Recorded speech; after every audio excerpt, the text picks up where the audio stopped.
Anyway, so we're going to talk about post-structuralism today, and just because it's more fun, probably I'll talk for it. But hopefully, I will try to give you a chance to talk as well.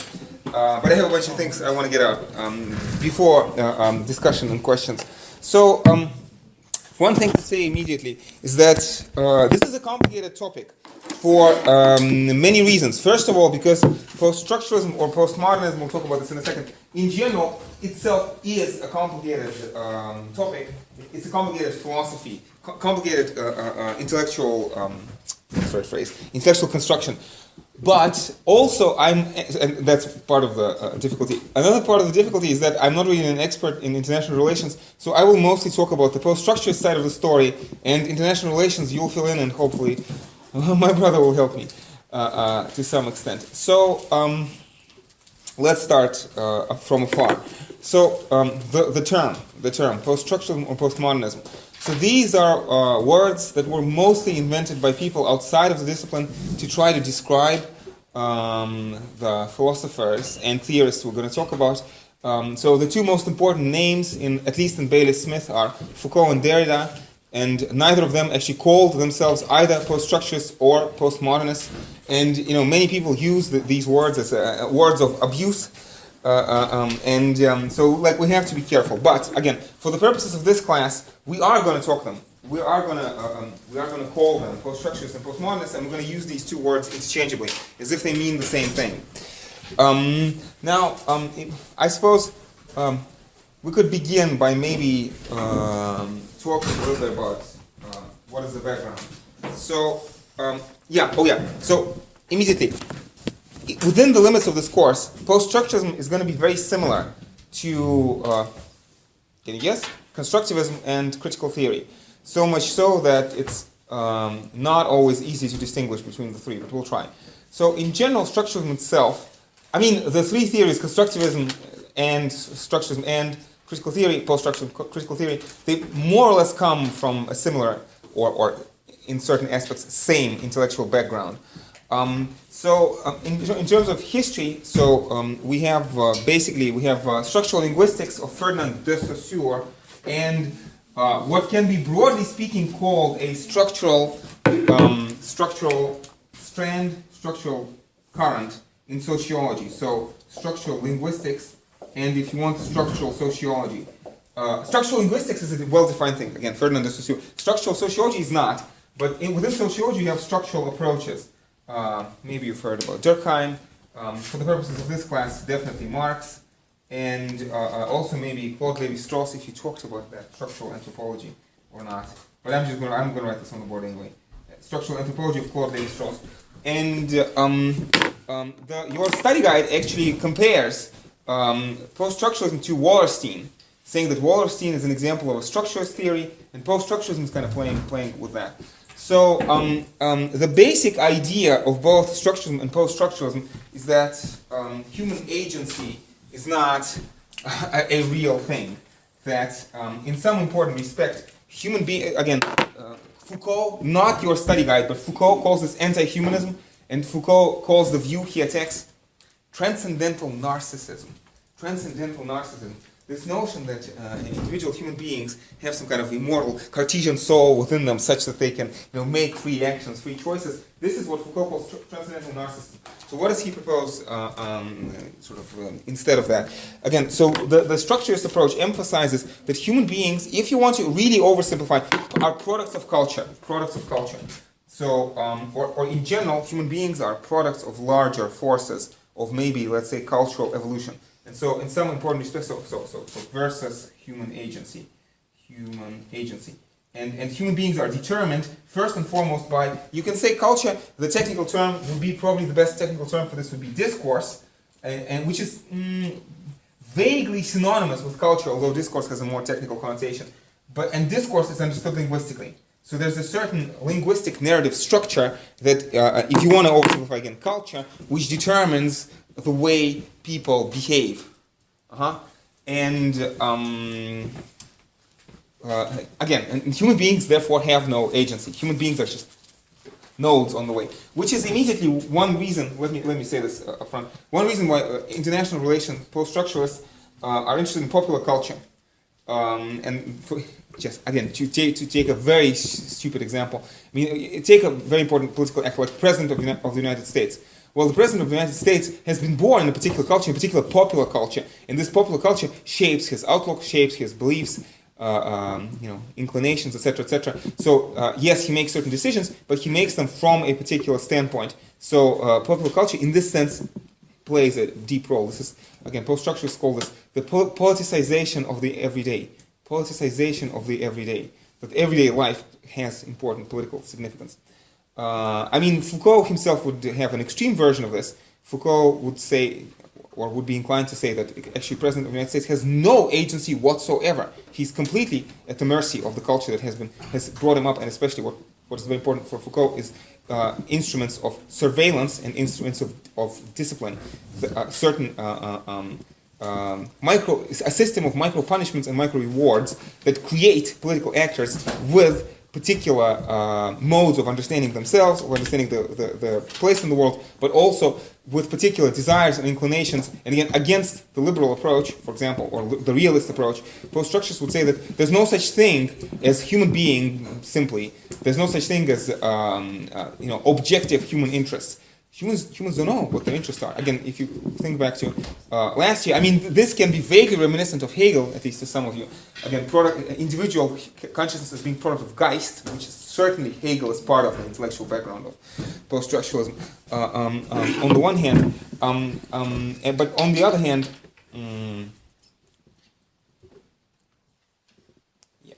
what was on the other hand?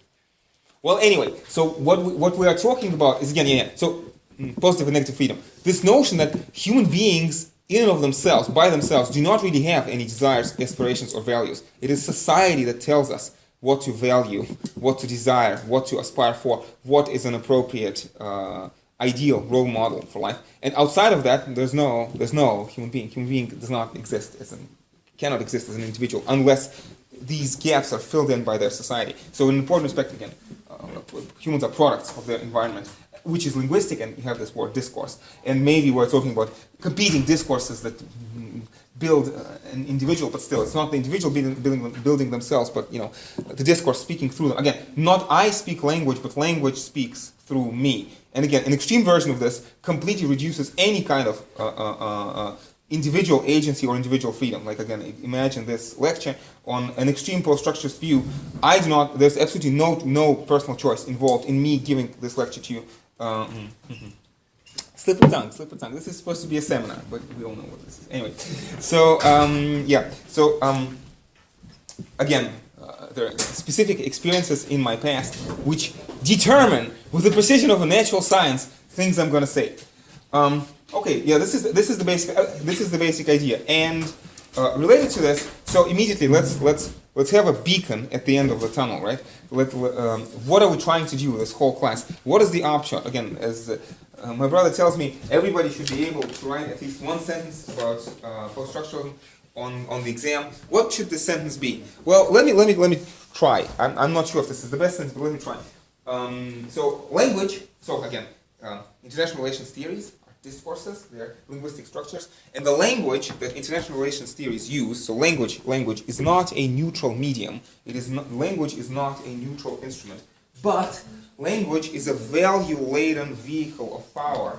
Value-laden vehicle of power, which masks certain assumptions which may be arbitrary, or assumptions which serve the interests of a particular group over and against the interests of other groups. Again, the way I phrase it, I'm talking about interests, so this is like a modified, what's the right phrase, like mitigated post-structuralism, because in the extreme post-structuralist position, how does the dominant group know what their interests are?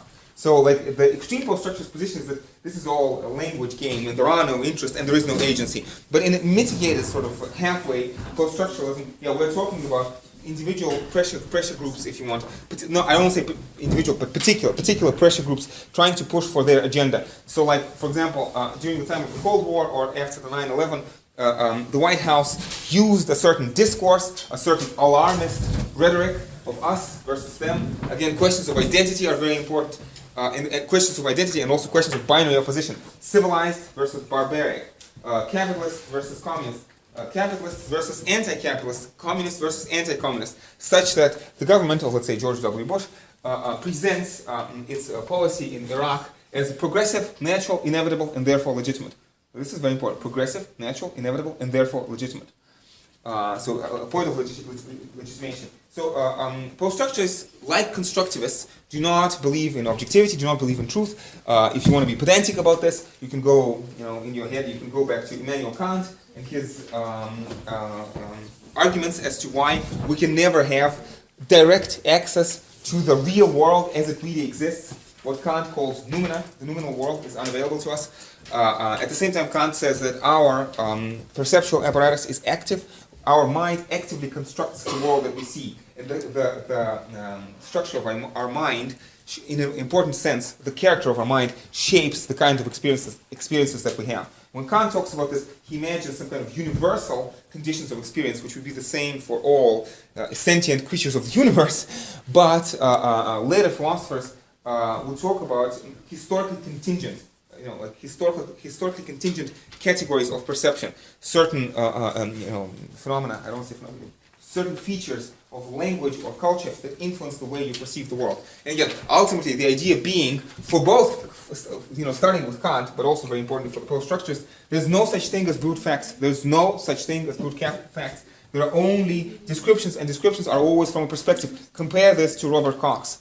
From which position are you talking?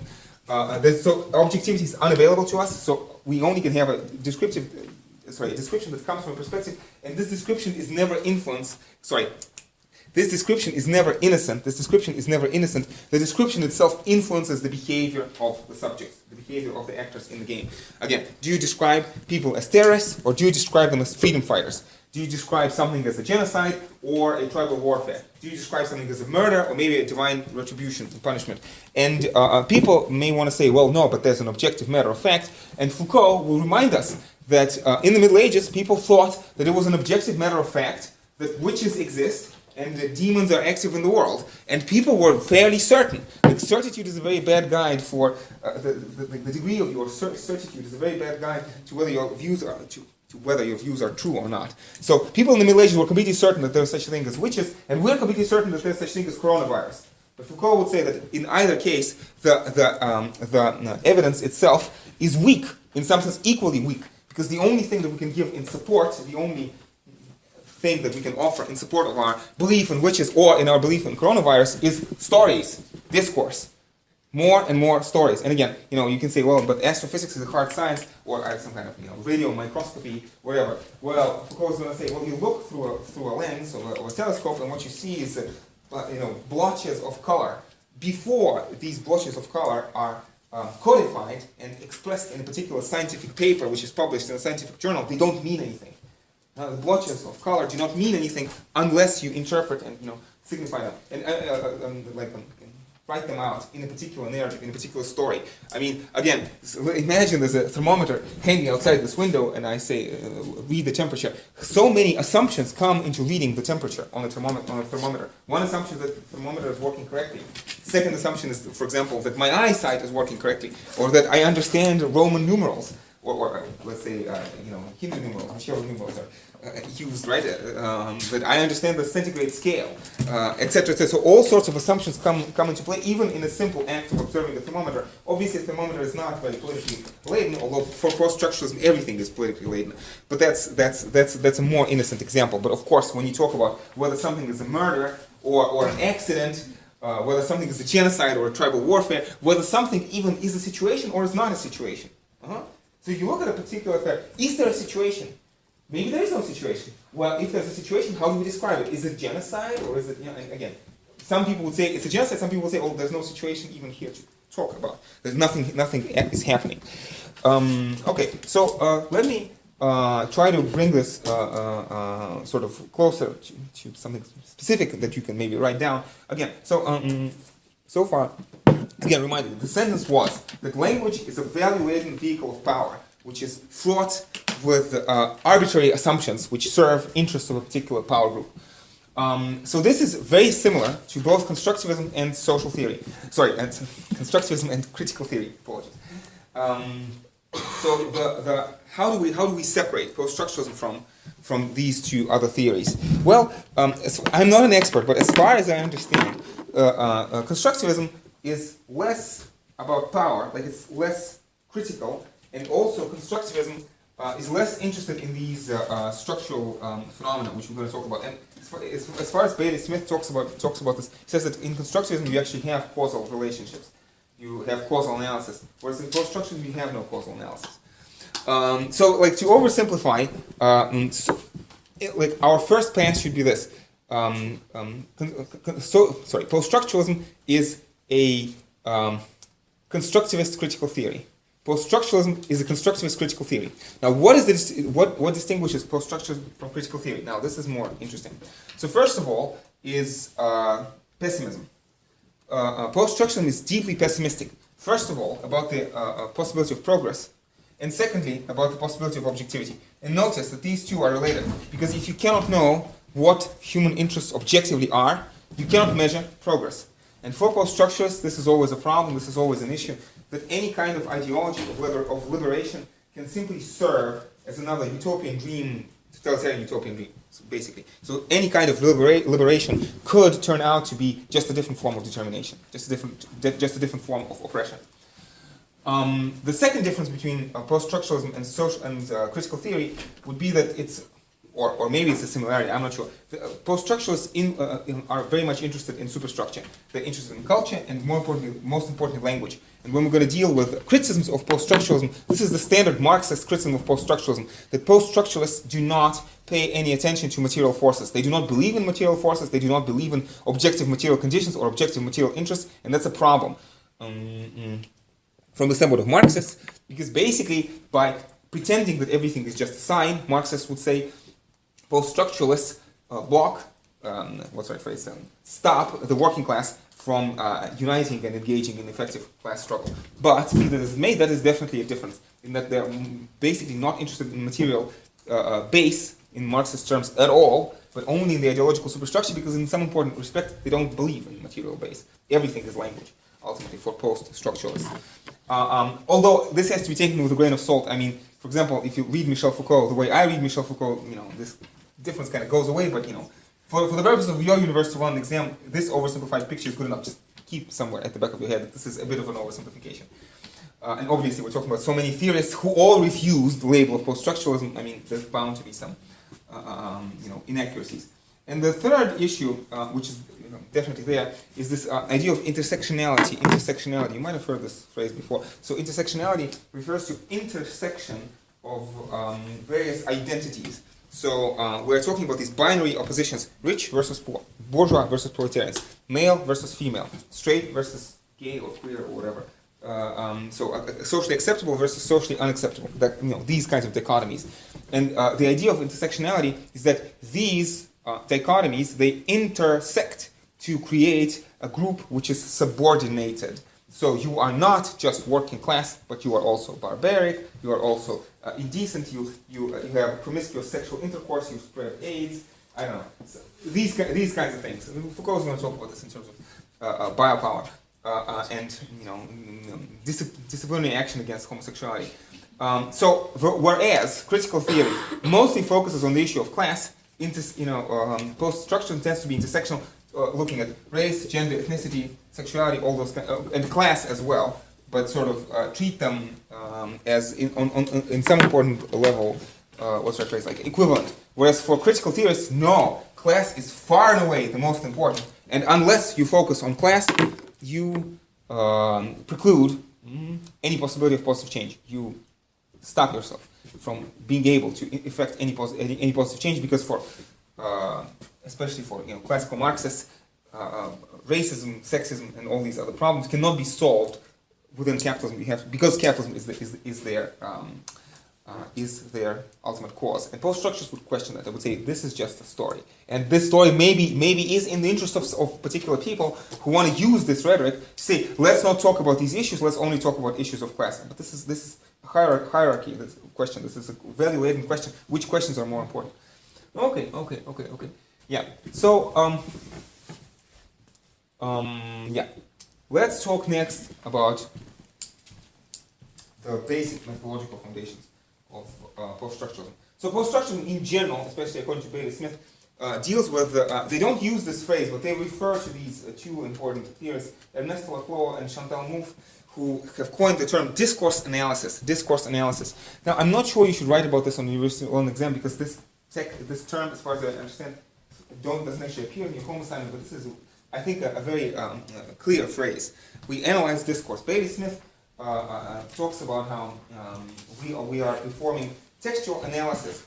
We focus on discourse as articulated in written and spoken text, and sort of methodology of textual selection and textual interpretation, and incidentally, treating everything as a text, because just as I said, blotches of color in the telescope don't mean anything before you verbalize what they mean. Derrida very famously once said in French, "Il n'y a pas d'hors texte. Il n'y a pas d'hors texte." Nothing is outside the text. Like all human interaction in an important respect is linguistically laden. Anyway, Sprachlichkeit, wonderful German word. Yeah. So structuralists, post-structuralists, to the extent that they do not, quote unquote, believe in objective reality, following, like, it's a long shot, but ultimately following Kant, also following Nietzsche. This is anti-foundationalism, this is known called anti-foundationalism and post-positivism. Anti-foundationalism and post-positivism. So we engage in analysis of texts because we believe that there's nothing outside the text. So, and ultimately that's the only thing you can do. Immediately, a related issue is a causal and constitutive analysis. Causal analysis, imagine something, a simple example, like democratic,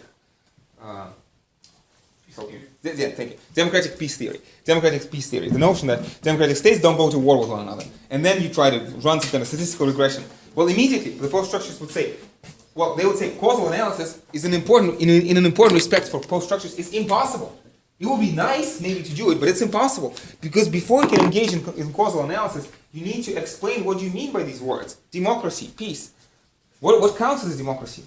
And how do you know that you have a correct regression, or you have a particular conclusion that you're trying to reach, and you tailor, you cherry pick, right, your definition of democracy and peace to fit some kind of predefined conclusion. Like social reality, post-structurists would say, is far too complicated and cannot be described in any objective terms to enable causal analysis. So an example from Bailey Smith, instead of talking, what causes piracy, is it instability or lack of economic resources, instead of that, piracy, like sea piracy, right? Instead of that, post-structurists would be interested in the question of what is piracy? What is labeled as piracy? What is the justification for calling something piracy or not piracy? And how does this distinction, how does this particular label, what does it legitimate? What kind of actions by the states, let's say, it enables? Well, in general, I should have probably begun with this, but like the most, or maybe no. Let's talk about this in the course of this. So we have these four terms in Bailey Smith singled out: discourse, deconstruction, genealogy, and intersectionality. Yeah, I don't know. Let's start with. In some sense, I'm tempted to talk about all four at the same time because they're all related. So, what the post-structurists do is they say everything is discourse. So we want to identify different discourses. So let's say there's a neo-realist discourse, there's a neoliberal discourse. So you take a neo-realist discourse and you try to understand what are its assumptions. So you will talk about this in more detail later on, but there are ontological and epistemological assumptions. So ontological assumptions have to do with the fact of what exists, and epistemological assumptions deal with the fact of how do you know certain things. And these are the word assumption means it's something unproven, something that's taken for granted. And the post-structurists would point out that theorists, like neo-realist theorists, do not really argue for their assumptions. And when they talk about their assumptions could turn out to be, and most of the time probably do, turn out to be not, arbitrary, but at the same time arbitrary, chosen for a reason, chosen not for a scientific reason, not for a logical reason, but as Pierre Bourdieu would put it, for a pathological reason. So the assumptions chosen not because they're true, but because they serve your interest. Let's imagine an immediate example. So an ontological assumption could be conflict consensus. is society or international society, is it a seat of conflict or seat of consensus? So the neo-realists would say the anarchy in international relations is irreducible. It is an irreducible ontological fact about the way international relations operate. Or neoliberals would say no, because there's some kind of broad moral basis for consensus. No, the ontology of international relations can be consensual as well. What the post-structuralists want to do is they want to say nothing is true, nothing is objective. So let's look at these assumptions and let's try to understand what are these assumptions saying. So and this is already something like deconstruction. Deconstruction is in some sense uncovering the hidden presuppositions in the text and through uncovering these hidden presuppositions, blowing the text apart, blowing it up, making the text speak against itself. So let's a concrete example. So when neo-realists say anarchy in international relations is irreducible, the post-structurists would say, well, actually, maybe it isn't. There is anarchy in international relations because because realists describe international relations in such a way. So George W. Bush says, or some other kind of, I don't know, rhetoric, I'm not sure if Bush is the best example, but they say, look, in international relations, there's anarchy, therefore we cannot act morally, because if we act morally, we denigrate the interest of our own citizens, and that's an immoral thing to do, so we have to, follow this, self-help in international relations. And this would be a justification of immoralism in international relations, showing immoralism in international relations as progressive, natural, inevitable, and therefore legitimate. So again, post-structuralist move would be to say, no, that's actually not necessarily true. What people are doing is that they don't have a proof that there's necessarily anarchy in international relations, but they just cherry pick evidence, they present, constitute the discourse in such a way that it appears natural or inevitable. The opposite example can also be deconstructed. So when liberals talk about some kind of objective moral code which serves as the basis, universalist basis for some kind of international community, post-structuralists say, yeah, well, what is this basis? Doesn't it see, who decides what is universal? Who decides what are universal human rights and how to interpret these universal human rights? And basically, what they would say is that neoliberals, they take something which is in their private interests and they try to universalize it and say, oh, actually, this is not in my interest, this is in the interest of everybody on planet Earth. And again, you can think back to Robert Cox and his idea, or Antonio Gramsci, and Gramsci's idea of hegemony, that one of the primary tasks of ideology is to present the interests of the ruling group as the interests of all. So hard truths cut both ways. Post-structuralism can be used against all theories. Actually, against post-structuralism itself as well. We'll talk about this later. So, So deconstruction is finding non-neutral assumptions and oppositions within the text. And basically, again, in the way a study guide talks about this, is that Derrida, again, deconstruction is a word due to Jacques Derrida. Derrida focuses on deconstructing of the dominant system of meaning within specific disciplines, let's say international relations, and ways in which those structures can be destabilized in order to indicate other possibilities of theorizing. Show that the text is not really grounded in anything real, and you can think of international relations in a different way. The possibilities of thinking differently. Now this immediately leads us to a different but related concept of intersectionality. This idea that if everything is a text, well, actually texts do not never refer to reality, but texts simply refer to other texts. Like United Nations Charter refers to other documents, and you have this grand library, grand context of the Western white male Christian orderly civilized discourse within which you have such works as Hobbes' Leviathan and Rousseau's Social Contract and Declaration of Independence, Declaration of Rights of Man, all follow within the same discourse. And basically the idea is that to oversimplify in the words of Nietzsche, truth is just a lie which has been repeated enough times. So so something gets repeated over and over and over again, such that again, your particular text does not have to prove something because it can simply refer to other texts. This has been proven elsewhere. But actually, if you look at those other texts, it hasn't been proven there. If anything, those texts refer back to some third text or something like that. And ultimately, you just get more science. You never get to the meaning itself. And so discourse deconstruction intersectionality. Let's also finish with genealogy. Again, genealogy within this whole same context is genealogy is opposed to some kind of progressive view of history. So you will remember Hegel writes this, Philosophie der Weltgeschichte, this notion that everything is everything is for the best in this best of all possible worlds. That how they have this inexorable march of progress forward. Well, genealogy is different. Again, the reason Nietzsche actually uses the word genealogy is because if you look at the family genealogies, you don't find this progressive history, but what you find is contingency. This person just randomly happened to meet that person, and that's how they got together and got married, or people had sex without contraceptives, and oops, there was a child, and now they have to stick together. But this is full. This is all of this full of contingency. You understand the word contingency? Unnecessary facts, and understanding that things could have been different. This is the purpose of genealogy. The purpose of genealogy is to unmask the contingencies in the present state of affairs and to find alternative possibilities. So these are the four words: discourse, deconstruction, genealogy, intersectionality, kind of all talking about the same thing. Maybe I should say at least one word about difference. Some of you may be learning French.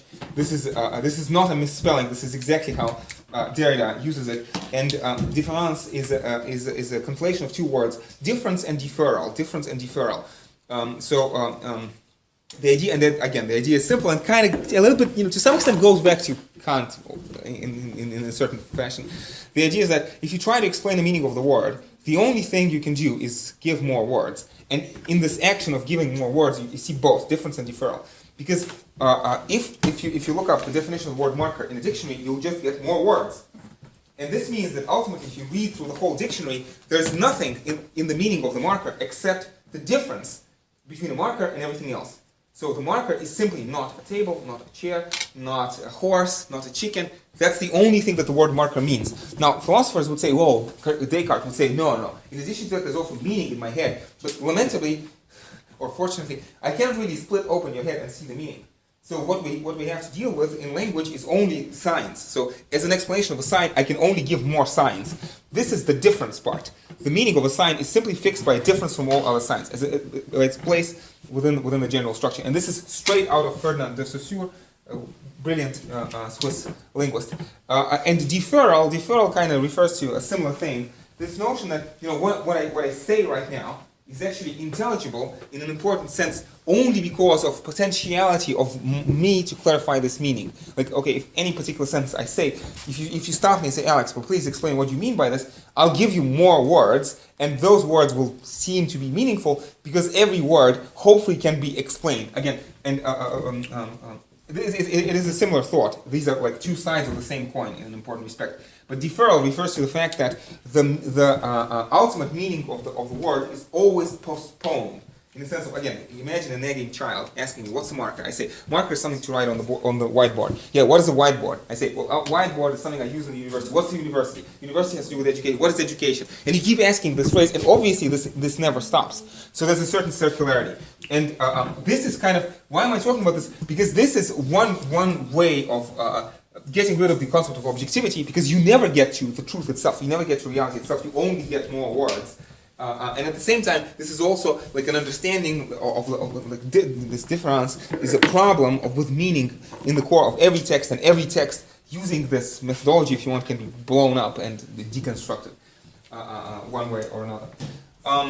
Okay, so well, maybe one word about well, actually no. Let me talk about the strengths and weaknesses of the international relations approach, and as I do that, I will mention something more about Michel Foucault.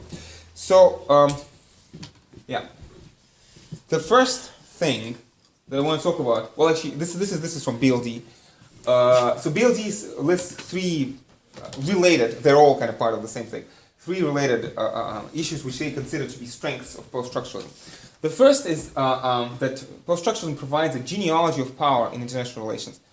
So basically, this contingent story, unmasking the contingent story of how power is generated within international relations, and how what is the vehicle of power in international relations? Well, mostly we're talking about the nation state. So the second issue, which is related to the first one, is that post-structuralism challenges and offers an alternative to the state-centric approach, which is dominant in the mainstream of international relations thought.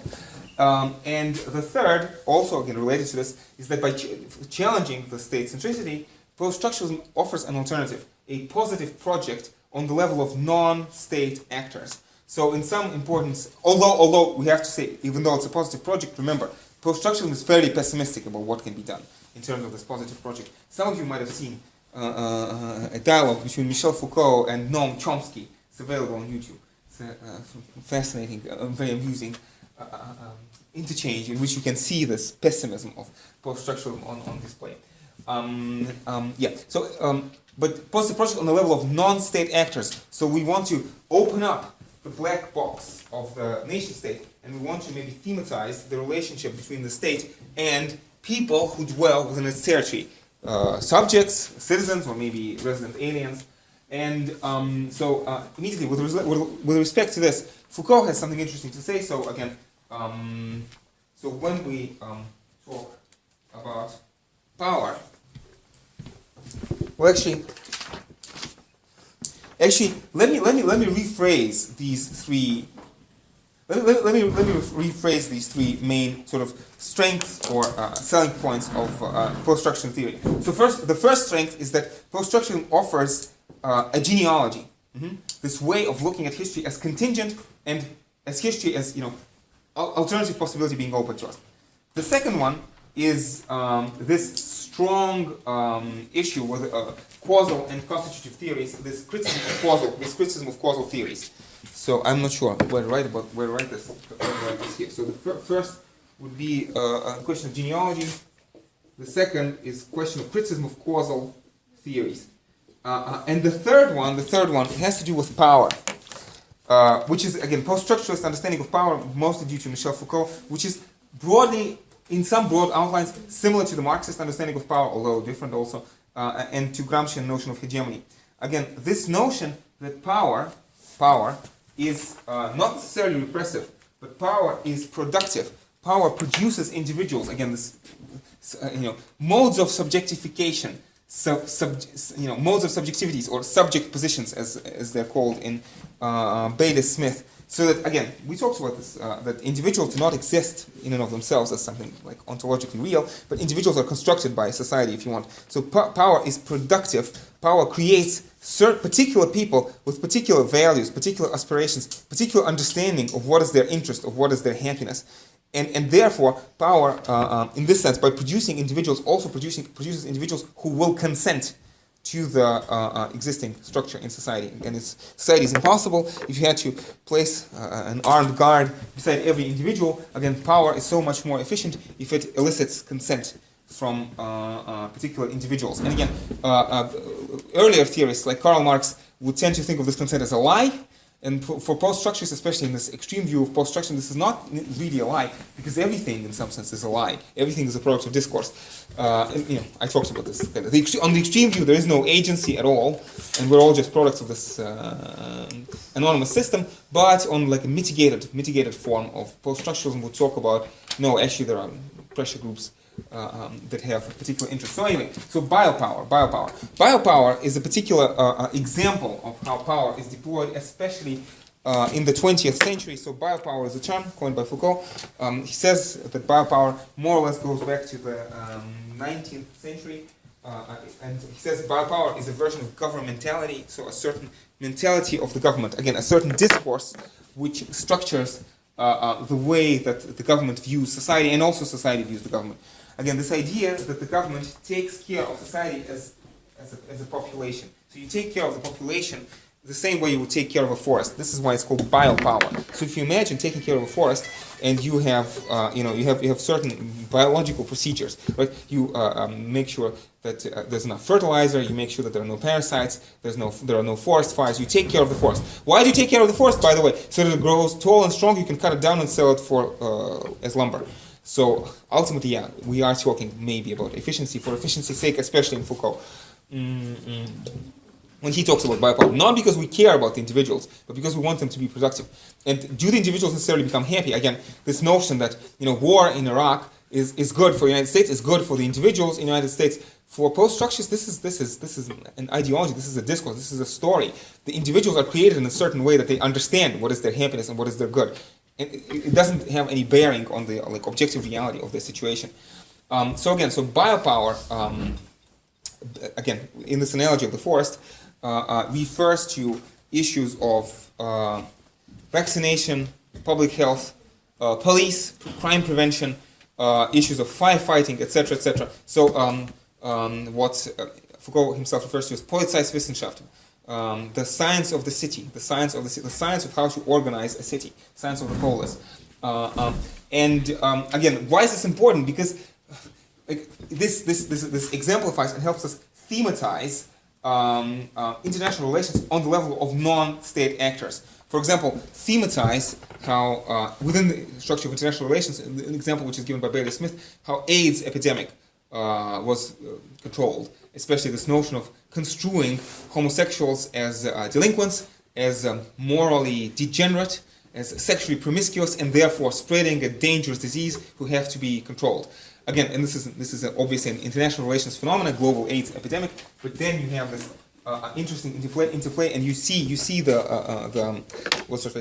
power play and the subordination, the subjection of a particular group.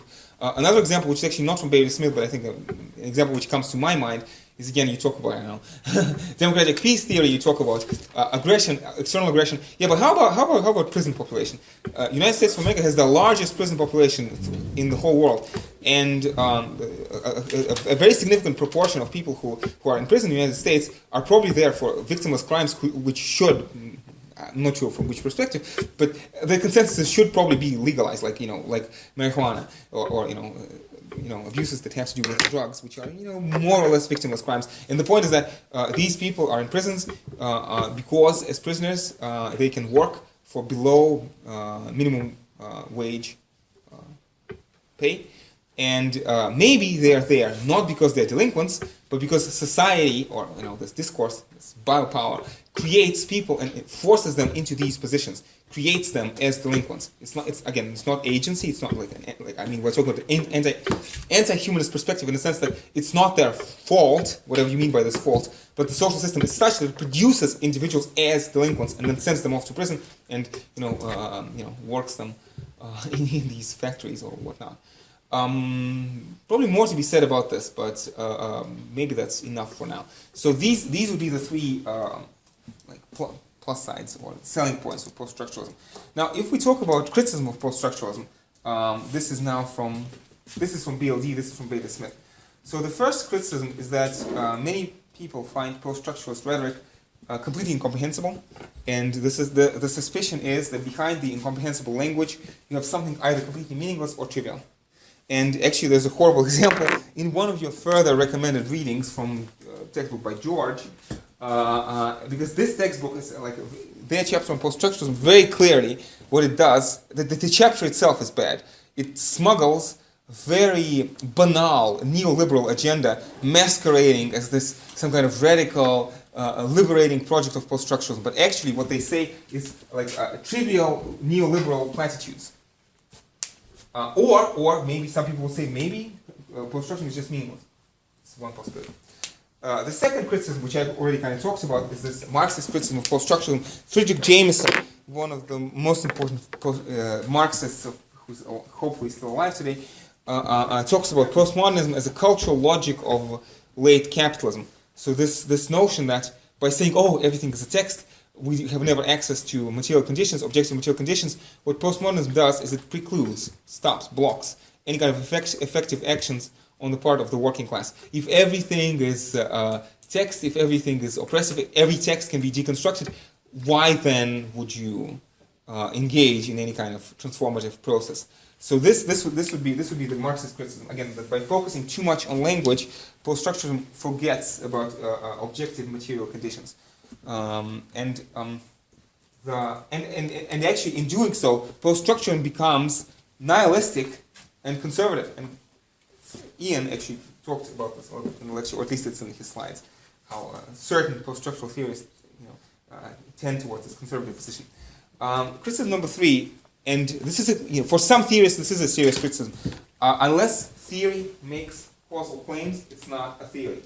So post-structuralism, specifically, by design, by assumption, I don't know, does not essentially does not do causal analysis, preferring instead constituent analysis.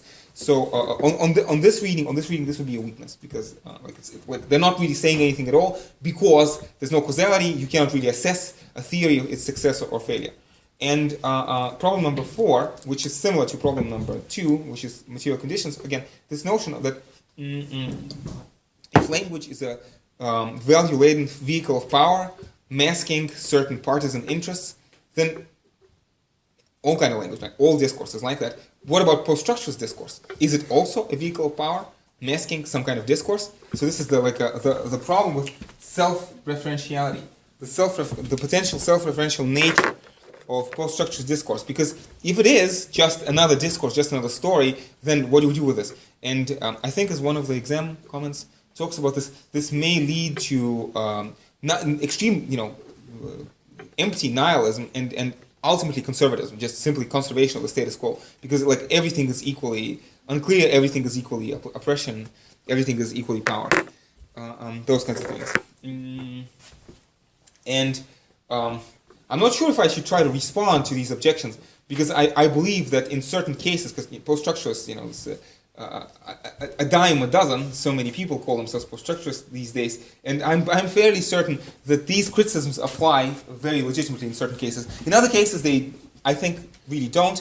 I would possibly be prepared to defend Foucault from all 4 criticisms, but that's way beyond the scope of the course, and definitely you will not be able to write about this on the exam, because ultimately, on the exam there's not much time to write about this. Best students will probably be able to write about a couple paragraphs, not more. But everybody hopefully will be able to write at least this one sentence, which again, in my take on this sentence, yours may be different, is again that language or discourse is a value-laden vehicle of power which masks partisan interests. When I sort of told people that in the every scenario would be for them to be able to write an intelligent sentence about post-structuralism, I did not mean particularly this sentence which you have uttered, because it is the conclusion of the theory. But if you write it in such a way, I think what the examiners will do, at least this is what definitely I will do if you write it to me, I will write you explain, expand, because if you just write the conclusion of the theory without outlining its logic, this yields very few points. Yeah. What I meant when I said that you have to write, maybe there will be an opportunity for you to write an intelligent sentence here or there, I meant something different, and I think I'll actually get to it in the end if you don't mind. Same way I did with the last seminar. I think there are 1 to 3 points. This is what I meant. Not that not this sentence which. Well, incidentally, in the interest of saving your jaw, I can talk about this. So and you will correct me. So the three main points. Let's write them somewhere. It's not their main points. I think they are points which can be easily sort of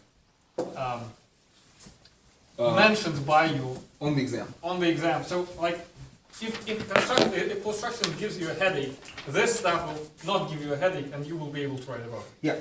So the first point that can be mentioned is this notion of contingency, and genealogy.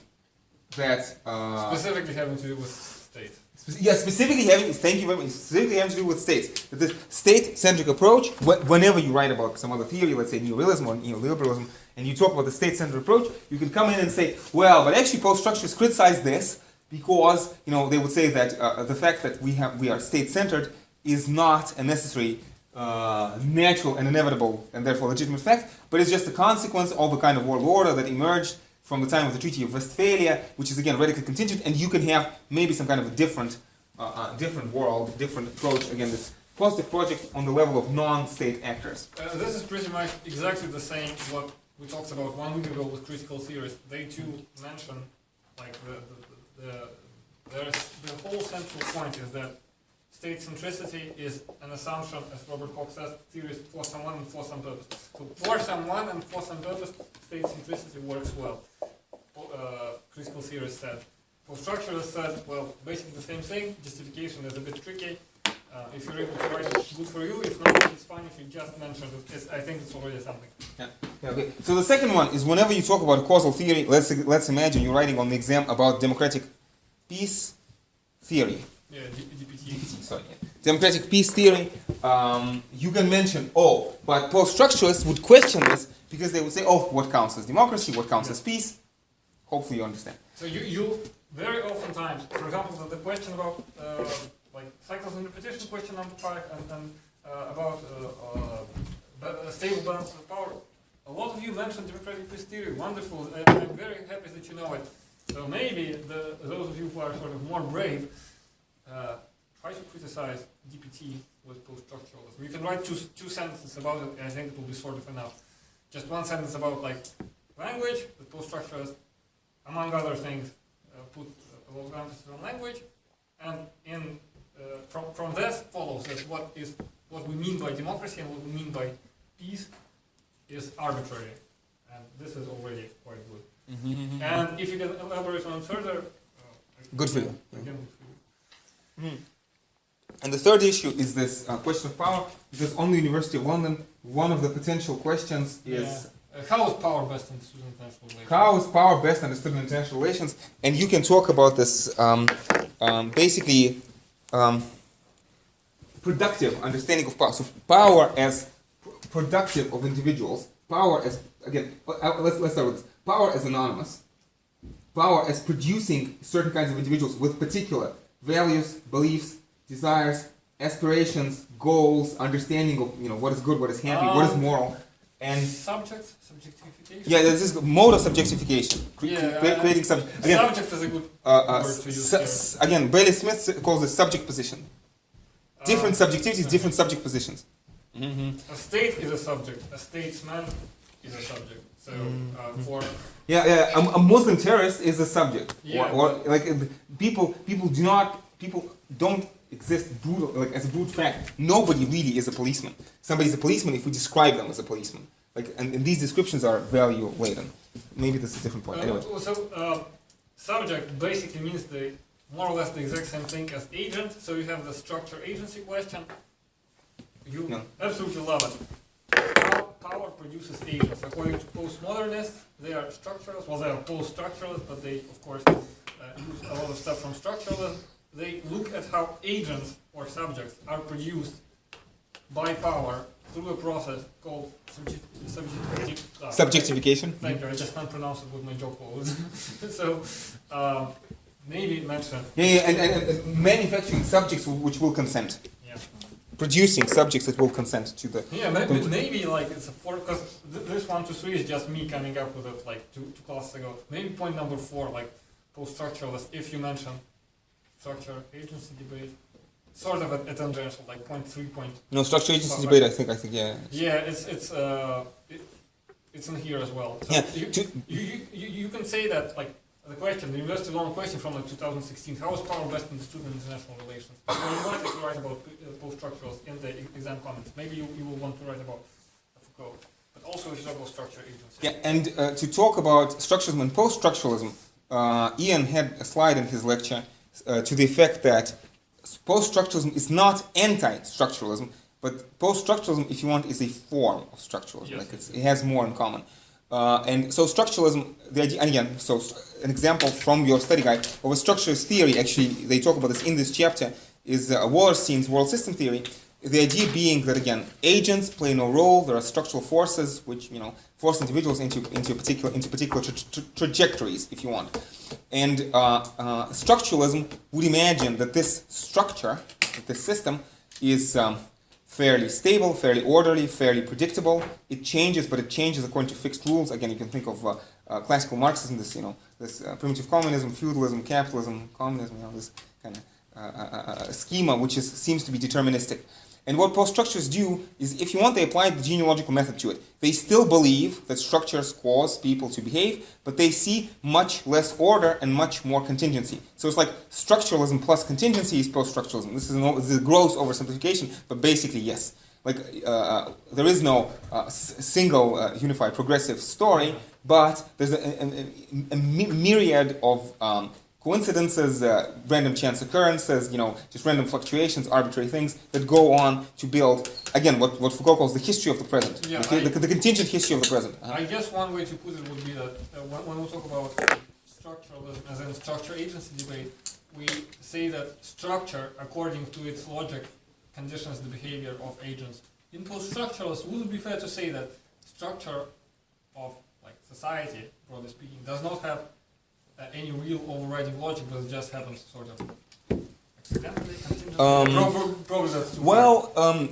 Yeah, that's a good question. So it has logic, but this logic is wildly unpredictable or something. Maybe I'm going sort of too deep. Well, if I myself am struggling with like it, no. So again. You see, Marx would say, look, there's a certain inevitability as to how feudalism is succeeded by capitalism, and Foucault coming in and he would say, yeah, there were certain tendencies, but also a lot of things in this process were random, were random or arbitrary, or particular groups were fighting something out, and it just so happened that one group managed to win. So it's like there is a lot. I don't know. There is a logic, but it's much more messy. And again, it is chaos theory. It is very much dependent on starting conditions and also on random fluctuations which come from the outside. Like I walk across the street and there's cosmic rays shooting through my head and thought changes, and this could change the course of history. For post-structuralism, this is much more possible, much more plausible, much more thinkable than for structuralists. Structuralists would want to explain all this kind of randomness away. Whereas post-structuralists, again, through this contingency, history is radically contingent. So there's this interplay of forces, and it is in some sense mechanistic, but this is like a chaotic mechanism. I'm not sure if this is clear. I'm not even sure we should talk about this. Yeah, it's probably too difficult. Probably don't. Well, but of course, but again, I feel that there's a very simple sense. You can say structure agency. There are structuralist theories like Wallerstein or Marx, or neorealism. But post-structuralists question the rigidity of assumptions and rigidity of the logic behind these structural theories, and ask whether there's a place for contingency in these events and in these processes. This is pretty much verbatim from the study guide, isn't it? Actually, isn't it? I don't know. This is again. You see, it's not me speaking language; it's language speaking through me. If this is a quote, this would be hilarious, because to me it felt like my sentence. I think, the structural theories, overarching theories, as opposed to chain of causes. I think we pretty much nailed it. The study guide says something very similar, perhaps in slightly less detail. I think we just rephrase it in a more complicated way. But incidentally, the study guide, without explaining it too much, says the exact same thing. So we're on the right track. Okay. Did I forget anything important? No, I think we did well. Okay, people. Then that's it from me. Thank you so very much for your attention, and I would be more than happy to take your questions, or if anybody wants to comment, if anybody wants to exemplify this from the standpoint of international relations theory, like Campbell or Derrida, if anybody wants to contribute to the discussion, feel free. So if you have questions or comments, maybe brood on your questions for a little bit. Do you want to do a roll call for fun? Yeah. Let's do this later when you're going to give. I've done it before this class. Yeah, but some people will. I did it. Okay. Anyway, Xenia. Could you please explain how, for the 7b you saw that the discourse can be somehow material, and this does not discourse can be material? It's not the same as ideas, and the real world is not abandoned, and they quote here Foucault, and they say that this does not mean that we deny the facts of the earthquakes and so on, and the discourse is somehow material. Yeah, well, I maybe I could try to read what's written there carefully. Maybe I'll come up with a better explanation. But on the surface, I think the idea is this. So imagine a situation. Again, to say that something is a situation is already value-laden. Okay, that's already an interpretation. To say that something is a situation, from the standpoint of Martians or tachyons, this might not be a situation. But let's imagine that somehow my heart stops beating and I die.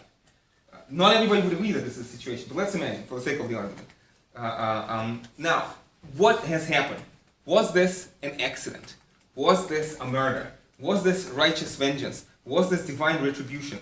This, my act of collapsing on the floor, in and of itself, does not specify. And in some sense, it is impossible, as Heidegger says, it is impossible to merely see the brute fact itself. We always already interpret. We always already necessarily interpret. Like when you look at a particular sign on the board, signs kind of elicit a certain response. It is impossible to not interpret if it's intelligible to you. Okay, if this is a squiggle like this, or something like this, this is unintelligible. You don't have to understand this. Well, you do understand this in some way, but it's not as vivid. But if I do something like this, try not to interpret this. Try to imagine this is just some kind of geometrical shape on the board. See, again, there's on a gut level, there is an immediate response. Well, on the one hand, but on the other hand, there's a certain discourse. There's a certain linguistic expression. There's a certain narrative which is attached to this sign. So it's not like we deny material reality. Well, Poststructuralists are complicated on this point. So what is material reality? Derrida would say that material reality is one of those master signifiers, magic words. Because what is material reality? We only have access to material reality through the medium of language and interpretation. But still, some post-structuralists will say, yes, there is such a thing as material reality, but the trouble is we have no access to it except through the medium of particular interpretation. And all interpretation is always from a particular standpoint. Again, if you to really I don't want to say oversimplify, but maybe overcomplicate, think of the status of noumena in Kant. We have no direct access to the noumenal world in Kant, only through the mediation of your senses. And what post-structuralists would add is that it's not just some kind of neutral apparatus of categories of perception of space and time. No. Our categories are all value-laden. Something like that. I hopefully it answers your question. Yeah, okay. Konstantin. I wanted to ask the overall meaning and implementation of post-structuralism. Is it that through understanding of discourse, how language and how our understanding of symbols and interpretation of meanings, it overall influences how we react to a certain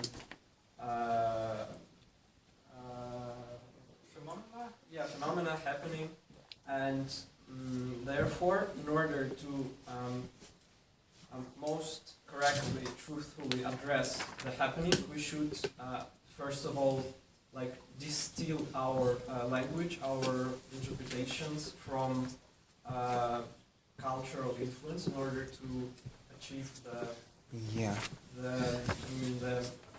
I would disagree with this wording, because you talk as if it's possible to get rid of these insidious influences of language and somehow break on through to the other side and see the objects as they really are, to see the situation as it really is. What I want to say is that to a large extent, post-structuralism operates in the negative. It cannot really tell you what to think, but it can warn you about the dangers. So post-structuralist perspective is mostly negative. And again, so what we have in the study guide actually, it says Derrida focuses on deconstruction of the dominant systems of meaning within discipline of IR, and the ways in which those structures can be destabilized in order to indicate other possibilities for theorizing. So basically what post-structuralism mostly does is it destroys what you have in place in order to open possibilities for something else. But what are the possibilities? What is something else? Who knows? So and of course, the possibilities you can also deconstruct. And in some sense, I'm not, should I say this? Okay, my connotation with this, in certain circles, this is kind of similar to John Stuart Mill, this marketplace of ideas. Everything should be criticized as much as possible, and you have as many options open, as many possibilities open, and then in the end we hope for the best. We can never know whether we have achieved progress or truth or humanity or something like that, but we hope that by keeping as many options possible open as possible, we are maybe moving in that direction, although post-structuralism in general is pessimistic about that.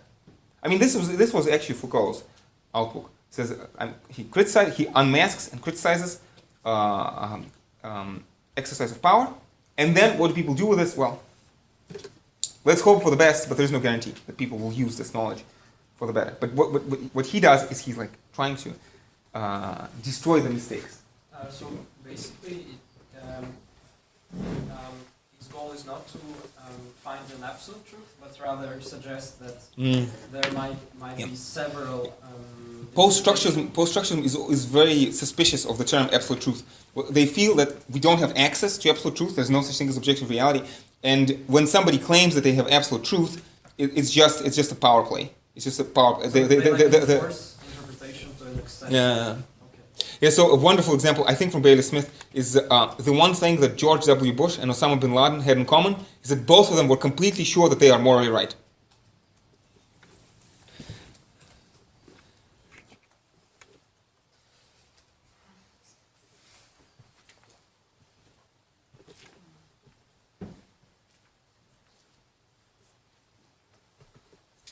I hope this was more or less clear.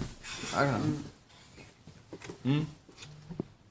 Question. Yeah. So, just to clarify, in post-structuralist view, like, is it more like epistemological, like understanding, or it also delves into ontology? I mean, it's connected to the issue of like existence of reality that we cannot perceive, or we perceive like because we perceive it through like some kind of empirics and narratives through language, and that's why it doesn't exist.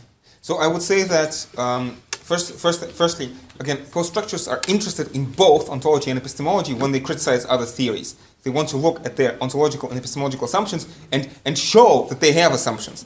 Show that they have assumptions that you can, imagine you pull on a thread in a sweater and you pull it on and the whole sweater comes apart. And that's kind of what the post-structuralists want to do. They want to look at ontological and epistemological assumptions and pull on them to pull theories apart. Now, they themselves, I would say that because they have an anti-foundationalist, post-positivist epistemology theory of knowledge, they would say that because we don't have access to objective reality, like, to them, ontology is kind of a bad word. They're trying to do philosophy without ontology, without ontologizing, like on the level of epistemology, in the sense that, like, be agnostic about ontology.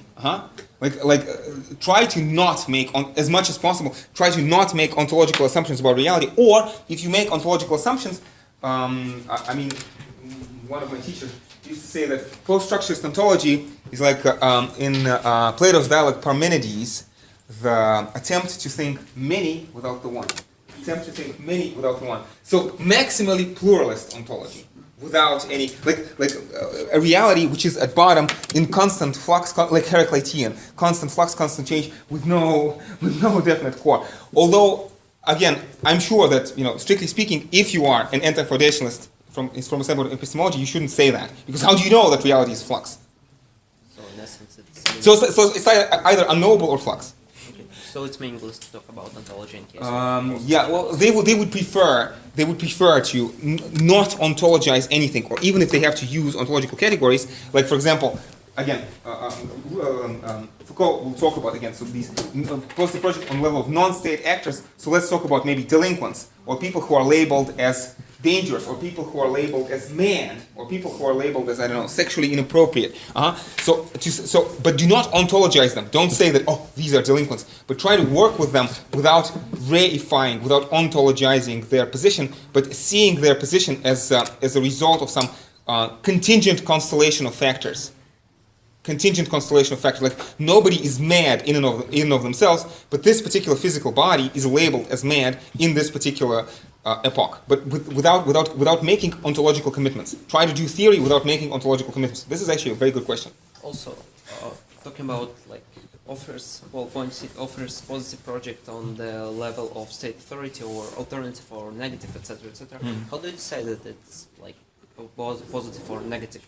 Well, how do you decide that it's somehow better or worse? Yeah, I feel that, again, post-structuralist projects, again, like, individual philosophers can be tricky to untangle, because Foucault has interesting works towards the end of his life, and Derrida also has something to say, but you don't read them. So we're going to give a kindergarten, like a Mickey Mouse version of post-structuralism. In the Mickey Mouse version of post-structuralism, your project is entirely negative.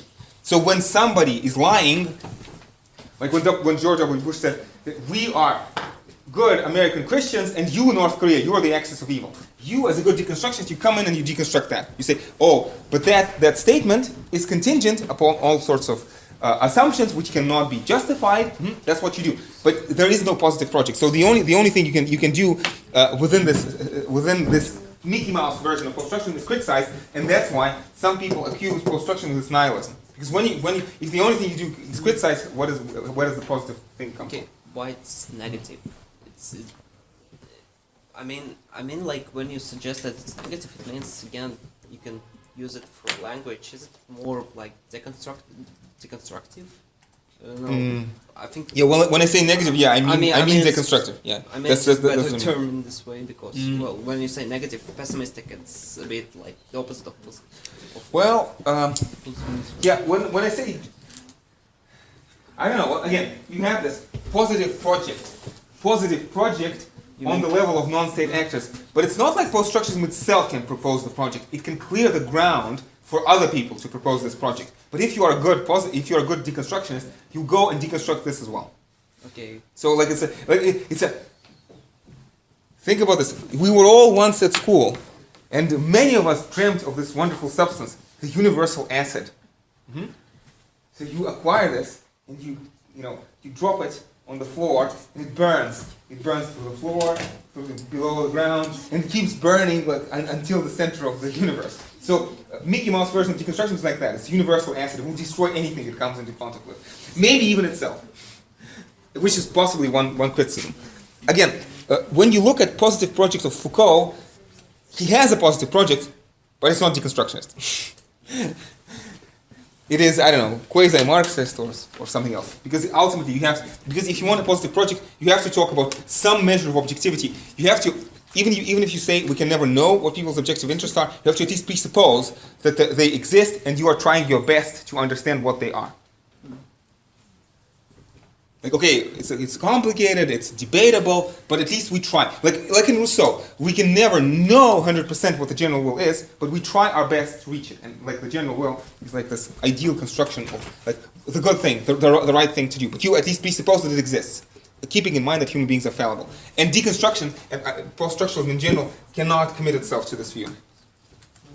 Once again, what's the precise difference between negative and positive vision? Yeah, negative you only criticize. Positive is you propose.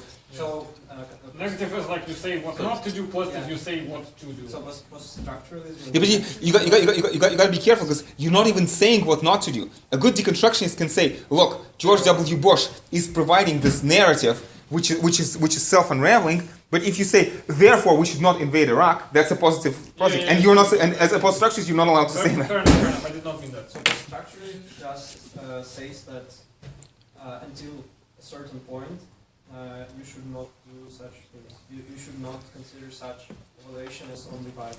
Well, it's like you say, not consider. You should not consider. This language is kind of barred from post-structuralism. Again, post-structuralists, especially those, there are post-structuralists that I love, and there are post-structuralists that I hate. So among the ones that I hate, they will often talk about how, these people, they're constituted as subaltern or something, like what's that phrase? Like the dispossessed and the poor, and the down, social justice kind. And but like if they want to be true to their epistemology, if they want to be true to their methodology, the only thing that they can say is, look, I don't know, blacks of America, look, I am unpacking the discourse which construes you as subhuman. But can they propose some positive argument, some positive change, like social welfare, or I don't know, Bernie Sanders, universal basic income? No, you're not allowed to do that, because if you do, that can be deconstructed as well. Everything can be. Again, when I'm talking about this, okay, let me be very clear. I'm talking about Mickey Mouse version of post-structuralism in a vacuum, spherical post-structuralism in a vacuum, because actual people, do whatever. And Ian talks about how some post-structuralists actually have affinity with neorealism, and others are conservative. So, and I mean, this text from George is basically just neoliberal, smuggling neoliberal values through the back door. So, individual post-structuralists can do whatever. But I think the view to which they are committed is that, We want to be anti-foundational. As sovereign of the class, I will hereby bar people from asking collective questions. So please, if you have more questions, pass Alexander on the break. So before I do the roll call, I suppose again, thank you very much, people, for your attention. It was nice seeing you all alive and well. I hope this was fun. And if you have any questions, I'd be glad to answer. Otherwise, thank you so much, and I will see you. Hopefully, see you around. Thank you. Oh, thank you. Yeah. So.